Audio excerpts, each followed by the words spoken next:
வணக்கம் and welcome to the show interesting info. September 6 இன்னைக்கு brave arts டே அப்படின்னு சொல்லிட்டு ஆஸ்திரேலியாவில் ஒரு டே வந்து அனுசரிக்கிறாங்க. இது வந்து குழந்தைகள் அந்த பாலியல் வன்கொடுமை நடக்குது இல்லையா, இதுக்கு எதிர்த்து ஒரு பெரிய போராட்டம்ன்றது தான் பார்த்தீங்கன்னா இந்த நாளாக பார்க்கப்படுது. இதுக்கு பின்னாடி ஒரு பெரிய வரலாறு இருக்குங்க. 1989 டுட்ராக்ஸ் அப்படின்ற ஒரு பர்சன் வந்து கைது பண்ணுறாங்க. இந்த மாதிரி சிறு குழந்தைங்களை வந்து பாலியல் வன்கொடுமை பண்ணிட்டார் அப்படின்ட்டு. அவருக்கு 13.5 வருஷம் வந்து சிறை தண்டனை கொடுத்தாங்க. ஆனால் 3 வருஷத்தில் ஒரு ஜாமீன் வாங்கி வெளில வந்துட்டார். வெளில வந்ததுக்கப்புறம் பார்த்தீங்கன்னா அந்த நிகழ்வுகள் தொடர்ந்து நடந்திருக்கு. ஆனால் இது மக்கள் யாருக்கும் தெரியல. ஒரு கட்டத்துக்கு அப்புறம் இதை கண்டுபிடிச்சி 1996 மறுபடியும் டுட்ராக்ஸை கைது பண்ணுறாங்க. எதனாலன்னு பார்த்தீங்கன்னா கிட்டத்தட்ட 4 பேர் ஒரு கொன்று இருக்கிறாரு. 2 பேரை வந்து அந்த சமயத்துலேருந்து காப்பாற்றினாங்க. கிட்டத்தட்ட 6 பேர் வந்து பாதிப்புக்குள்ளாக இருந்தாங்க. இது வந்து ஒரு பெரிய லெவலில் மக்களுக்கு நெருடல் ஏற்படுத்துச்சு. இந்த மாதிரி ஒரு நிகழ்வு நடக்குது அப்படின்னா அவர் இதுக்கு முன்னாடி ஜெயிலில் போட்டிருந்தீங்க, அப்போ அதுக்கு சரியான தீர்வு கிடைக்கலன்னு தானே அர்த்தம். அப்போ தொடர்ந்து அந்த நிகழ்வு நடக்குது அப்படின்னும்பொழுது அது எவ்வளோ பெரிய சமூகத்துக்கு பாதிப்பான ஒரு நிகழ்வான பார்க்கப்படுது. அப்படின்னா நம்ம வந்து சரியான ஒரு தீர்வை இது கொடுத்தே ஆகணும். இந்த மாதிரியான பாலியல் வன்கொடுமைன்றது வரலாற்றில் இதுக்கப்புறம் நம்ம சமூகத்தில் நடக்கவே கூடாதுன்னு சொல்லிட்டு கிட்டத்தட்ட 3 லட்சம் பேர் குடும்பத்தோடு சேர்ந்து வீதியில் இறங்கி போராட ஆரம்பிச்சிருக்காங்க அந்த சமயத்தில். ஸோ அப்படி அவங்களோட முகத்துலலாம் பார்த்தீங்கன்னா நிறைய இந்த வெள்ளை கலரில் போட்டுட்டு அதனுடைய வெளிப்பாடாக தான் பார்த்தீங்கன்னா இந்த நிகழ்வுகள் நடந்துகிட்டே இருந்தது. இது ஒரு பெரிய லெவலில் தாக்கத்தை ஏற்படுத்திச்சு ஆஸ்திரேலியாவில். அதை தொடர்ந்து பார்த்தீங்கன்னா 1997 வெள்ளை கலர் பலூனை யூஸ் பண்ணி அந்த அணிவகுப்புன்றது தொடர்ந்து நடக்க ஆரம்பிச்சது. அதுக்கப்புறம் அது வந்து சுற்றுச்சூழலுக்கு பாதிப்பான ஒரு நிகழ்வுன்றதுனால 2022 அந்த டேவை அந்த ஒயிட் பலூன் டே அப்படின்னு இருந்ததை அதை அப்படியே மாற்றி பிரேவ் ஆர்ட்ஸ் டே அப்படின்னு சொல்லிட்டு ஒரு டேவை வந்து இப்போ அனுசரிக்க ஆரம்பிச்சு. சமூகத்தில் இந்த மாதிரி குழந்தைங்க பாலியல் வன்கொடுமை அப்படின்றது நடக்கக்கூடாது ஒரு கான்செப்ட். நம்ம எல்லாரும் அவங்களை பாதுகாக்க வேண்டியது நம்மளுடைய முதல் கடமை அப்படின்றத பேசிக்காக வச்சு தான் பார்த்தீங்கன்னா இன்னைக்கு பிரேவ் ஆர்ட்ஸ் டே அப்படின்னு சொல்லிட்டு ஆஸ்திரேலியாவில் ஒரு பேரணிகளோட ஒரு நிகழ்வு வந்து அனுசரிக்கிறாங்க செப்டம்பர் 6.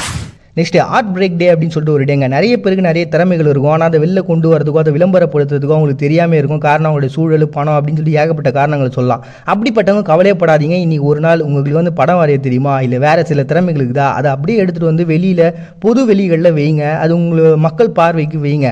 அவங்க அதை பார்த்துட்டு உங்களை இந்த உலகம் முழுக்க பிரபலப்படுத்துறதுக்கான ஒரு வேவா அதை அமையலாம் அப்படின்னு சொல்லிட்டு சில தொண்டு நிறுவனங்களால் உருவாக்கப்பட்ட ஒரு தினமாக தான் இது இருக்குது. 2011 தான் இதை ஸ்டார்ட் பண்ணாங்க. அதை தொடர்ந்து 2016 இது பயங்கர ஃபேமஸ் ஆகி கிட்டத்தட்ட 1500 நிகழ்வுகள் உலகம் முழுக்க நடந்திருக்கு. 99 குழுக்கள் இதை வந்து அப்படி பிரபலப்படுத்தியிருக்காங்க.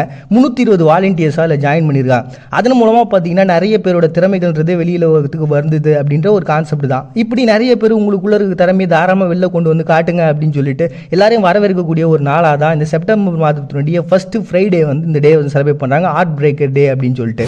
நெக்ஸ்ட் தீஜ் டே அப்படின்னு சொல்லிட்டு நேபாளில் ஒரு டேங்க. இது ஒரு மதம் சார்ந்த திருவிழா தான். இந்து மதத்தில் சிவன் பார்வதின்றது எல்லாருக்கும் தெரிஞ்ச ஒரு கான்செப்ட் தான். இவங்களுக்கு அடிக்கடி சண்டை நடக்கும். அதே மாதிரி அந்த சண்டையினுடைய முடிவாக பார்த்தீங்கன்னா ஏதாவது ஒரு நல்ல நிகழ்வு வந்து மக்கள்கிட்ட போதிக்கிற மாதிரியான ஒரு கான்செப்டை வச்சுருப்பாங்க.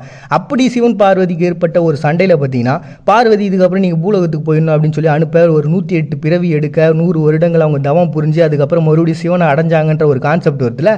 அப்படி அவங்க அடைஞ்சு அதனுடைய முதல் இரவை தான் பார்த்தீங்கன்னா இவங்க செலிப்ரேட் பண்ணுறாங்க. இது வந்து அமாவாசையினுடைய 3வது நாள் வரும். ஸோ வருஷம் அந்த டேட்ன்றது மாறிட்டு தான் இருக்கும். இந்த வருஷம் இந்த டேட்டில் வருது. விநாயகர் சதுர்த்திக்கு முன்னாடி நாள் வரும்னு வச்சுக்கிங்களேன். அப்படி இந்த சிவன் பார்வதியினுடைய அந்த இணைதல் அப்படின்றது 3 நாள் செலிப்ரேஷனாக நேபாளில் போகுது. முதல் நாள் ஆண்கள் இந்த விருந்தெல்லாம் சமைச்சு பெண்களுக்கு பணிவிடைகள்லாம் செய்யக்கூடிய ஒரு நாளாக வச்சுருக்காங்க. அன்றைக்கி அவங்க பயங்கரமான செலிப்ரேஷன் இருக்கும். டான்ஸ் ஆடுறது, பாட்டு பாடுறது, அவங்களுக்கு என்னென்னலாம் பிடிக்கிறோ அதெல்லாம் பண்ணுவாங்க.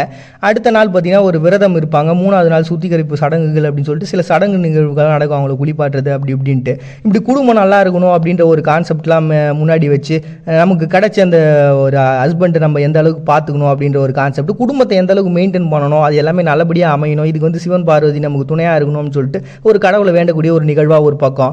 இன்னொரு பக்கம் பார்த்தீங்கன்னா திருமணம் ஆகாத பெண்கள் வந்து எனக்கு நல்லபடியாக ஒரு சூப்பரான ஒரு மணமகன் வேணும் அப்படின்னு சொல்லிட்டு ஒரு கான்செப்டை வேண்டுதலாக வச்சுக்கிட்டு இன்னொரு பக்கம் இப்படி ஒரு பெரிய அழகான ஒரு திருவிழாவாக தான் பார்த்தீங்கன்னா இது கொண்டாடப்படுது. அப்படி வட இந்தியா நேபாளத்தில் ஒரு பெரிய திருவிழாவாக அமாவாசையை தொடர்ந்து 3வது நாள் வந்து இது செலிப்ரேட் பண்ணுறாங்க. அதை தான் தீஜ் டே அப்படின்னு சொல்லிட்டு நேபாள் இப்போ வந்து விடுமுறைகளோட செலிப்ரேட் பண்ணுறாங்க செப்டம்பர் 3. நெக்ஸ்ட் ஈஸ்வதனில் நீங்கள் இண்டிபெண்டன்ஸ் டே செலிப்ரேட் பண்ணுறாங்கப்போ 1906 பிரிட்டிஷ்காரங்க இவங்களை வந்து ஒரு பாதுகாவலராக எடுத்துக்கிட்டு நாங்கள் இந்த பகுதியை பார்த்துக்கிறோம்னு சொல்லிட்டு அவங்க கண்ட்ரோல் எடுத்துக்கினாங்க. அது தொடர்ந்து 1921 சட்டமன்றங்கள் அந்த அரசியல் இந்த கான்செப்டில் அவங்க நாட்டில் உருவாகும். 1964 ஐஎன்எம்ன்ற ஒரு கட்சி ஒரு பெரிய வெற்றி அடையுது.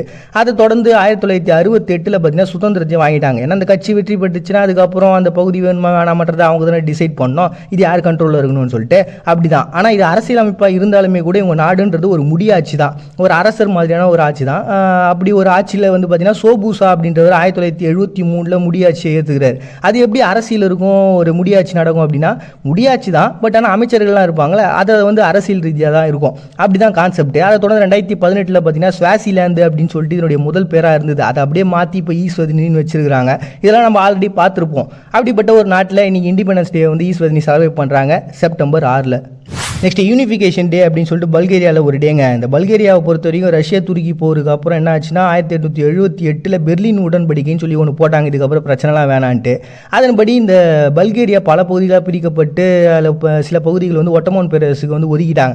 அப்படி இருந்தும் சில பகுதிகள் நமக்கு தேவை அப்படின்னு சொல்லிட்டு பல்கேரியா என்ன பண்ணிட்டாங்க, சில புரட்சி குழுக்கள்லாம் ஒன்றா சேர்ந்து அங்கே இருக்கக்கூடிய அந்த கிழக்கு ருமேலியா அப்படின்ற பிளேஸை வந்து தன்னுடைய கண்ட்ரோலில் எடுத்துக்கிட்டாங்க.